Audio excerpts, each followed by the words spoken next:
السلام علیکم، میں ہوں مصطفیٰ احسان، آپ دیکھ رہے ہیں PNN ٹی وی۔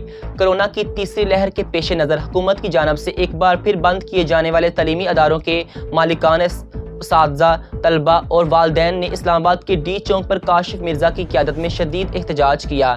شرکاء احتجاج اس موقع پر حکومتی پالیسیز کے خلاف شدید برہم نظر آئے۔ اس موقع پر حکومت کے خلاف شرکاء کی جانب سے نعرے بازی بھی کی جاتی رہی۔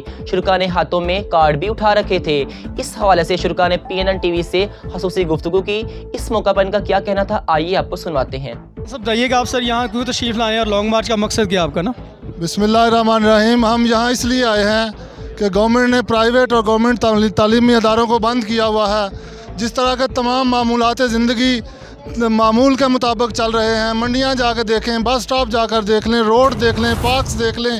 ہم اسی لیے آئے ہیں کہ گورنمنٹ اور یہ جو ہماری حکومت ہے یہ پرائیویٹ اور گورنمنٹ تعلیمی اداروں کو کھولے تاکہ بچوں کا مستقبل نہ ضائع ہو سکے۔